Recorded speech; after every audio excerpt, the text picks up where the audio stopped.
اگست کی 22 تاریخ ہے آج، اور ہم میر کی جو فاروقی صاحب نے جو نمبر دیے اس حساب سے 293 نمبر غزل سے رجوع کر رہے ہیں۔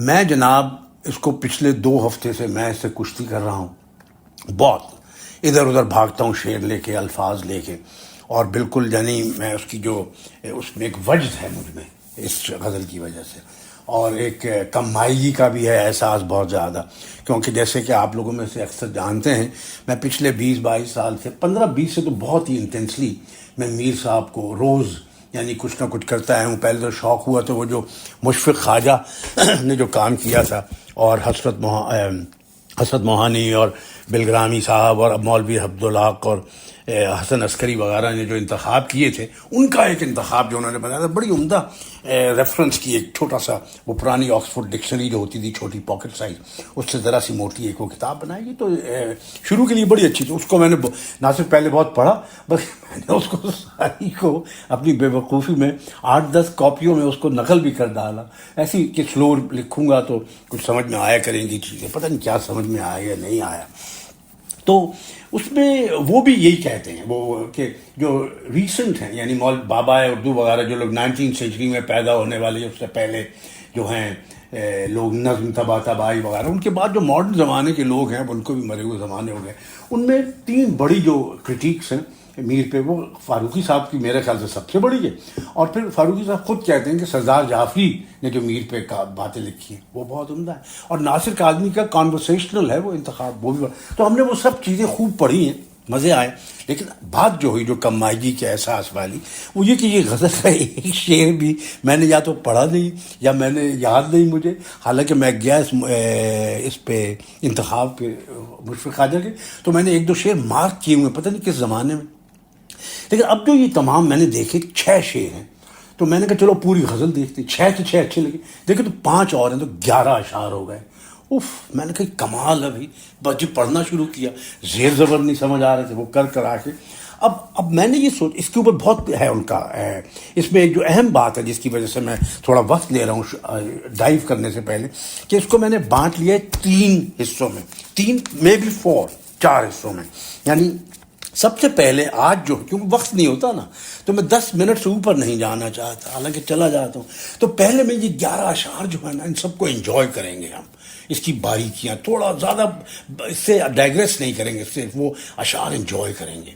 پھر جناب ان میں سے 2 شعر جو ہیں، اصلی جو امپورٹنٹ بات ہے، اس میں پہلی مرتبہ انہوں نے کہا یہ میں نے پہلی جلد جو تھی، یہ 3ری پہ ہیں ہم، اس پہ ان 2 اشعار کے حوالے سے پوئسی پہ، شعریات کے اوپر جو بات کی ہے وہ کریں گے۔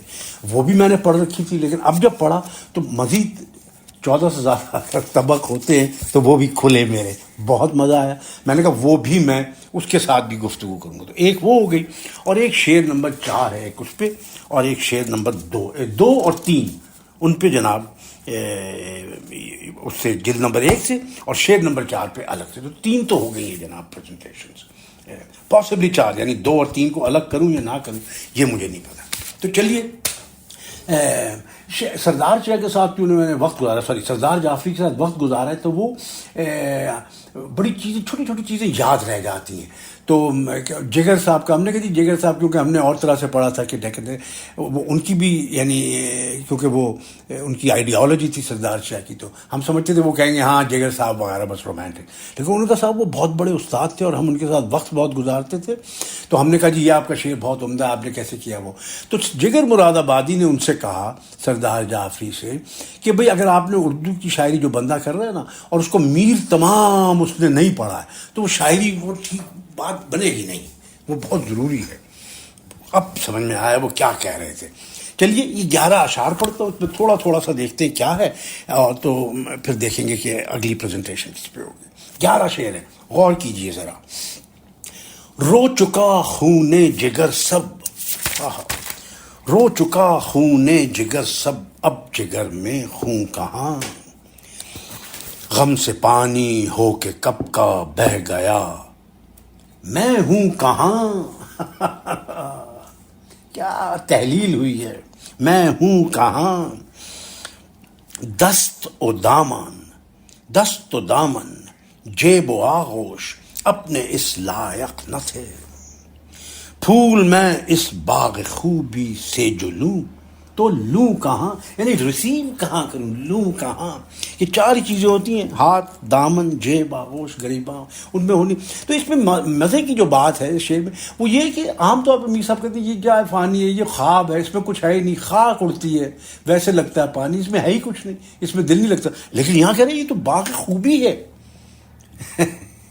تو ان پیراڈاکسز کو شاعر کیسے کیسے ڈیل کرتا ہے. I just love it. دست و دامن جیب، کہتا ہے میرے پاس تو کچھ لائق ہی نہیں ہے. پھول میں اس باغ خوبی سے جو لوں تو لوں کہاں. بھائی اس ترکیب سے میں نے زبان کا استعمال کبھی نہیں دیکھا کہ لوں کہاں. عاشق و معشوق یاں آخر فسانے ہو گئے. ہاں کہہ رہے ہیں وہی بات جو ہم ابھی کہہ رہے تھے. عاشق و معشوق یاں آخر فسانے ہو گئے. جائے گریا ہے جہاں لیلا کہاں مجنوں کہاں. ہائیسٹ فارم ہے لیلا خوبصورتی کی، مجنوں عشق کی، دیوانگی کی. تو وہ ہی نہیں رہے تو باقیوں کا کیا سین ہے بھائی، کچھ نہیں ہو سکتا.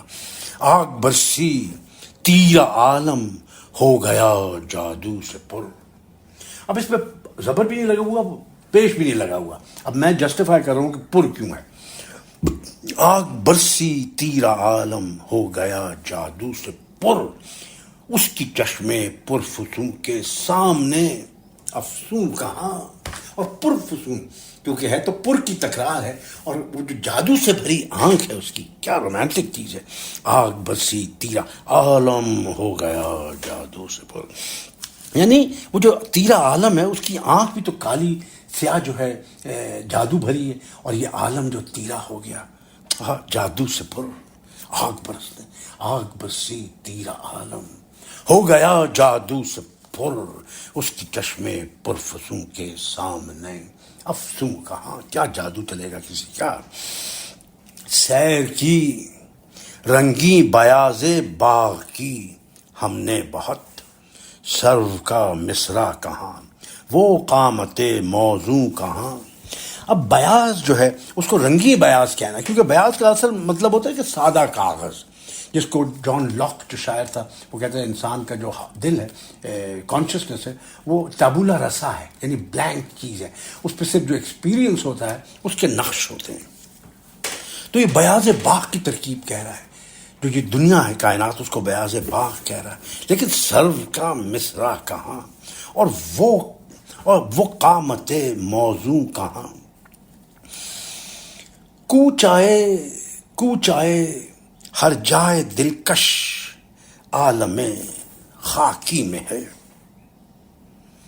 دیکھیں آج میر صاحب موڈ میں کوچائے ہر جائے دلکش کہہ رہے ہیں یہاں، ادروائز تو کہتے ہیں عالم میں خاک اڑ رہی ہے یار. کہہ رہے کوچائے ہر جائے دلکش عالم خاکی میں ہے، پر کہیں لگتا نہیں جی ہائے میں دل دوں کہاں. کیا بات ہے جی. کہتے ایک دم سے قیس کے، یعنی ایک دم سے قیس کے، یہ بہت اردویت ہے اس میں، یعنی وہ جو ہوگا ایک، وہ یعنی یکتا اس سینس میں کہ سولو کر لو غالب سے یگانا، تم بھی استاد وہ بھی ایک استاد، وہ والا ایک. تو یہ ہے کہ ایک دم، ایک دم سے قیس کا دم تھا، باقی کسی سے کچھ نہیں تھا جنگل دنیا میں، یعنی عشق کی وجہ سے ہے کائنات، ورنہ کچھ نہیں ہے. ایک دم سے قیس کے جنگل بھرا رہتا تھا. کیا یعنی کیا کہنے تھے اس جنگل کے. اب گئے پر اس کے، کیا اردو ہے، اب گئے پر اس کے، اب گئے پر اس کے ویسی رونق ہاموں کہاں. ہاموں بیاباں کو کہتے ہیں. میں نے ایک میر حسن کا شعر کہیں پڑھ رکھا تھا، پتہ نہیں کس جگہ پڑھ رکھا تھا. وہ لکھی کہ کیوں کہ آوے چین تیرے ویشیوں کو، خاک ہو کر جب تلک جاوے نہ ہاموں. تو خاک ہاموں خاک کے لیے نیچرل جگہ ہاموں ہے، کیونکہ دشت ہے، وہاں کچھ ہے ہی نہیں دشت کے علاوہ.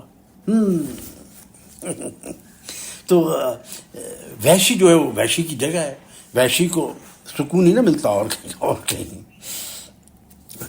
رونق ہاموں کہاں ناسہ مشفق تو کہتا تھا کہ اس سے مت ملے. ناصح مشفق تو کہتا تھا، یعنی محبت کرتا تھا، وی ڈونٹ ڈاؤٹ. ہمیں اس کی جو ہے اس پہ خلوص پہ مکمل اعتبار ہے. وہ تو کہتا تھا کہ اس سے مت ملے، پر سمجھتا ہے ہمارا یہ دل محزون کہاں. کیا کہتے. تو اور ناصح مشفق کی ڈائریکٹ لائن تھی دل سے، مجھے نہیں کہتا تھا، دل سے کہتا تھا.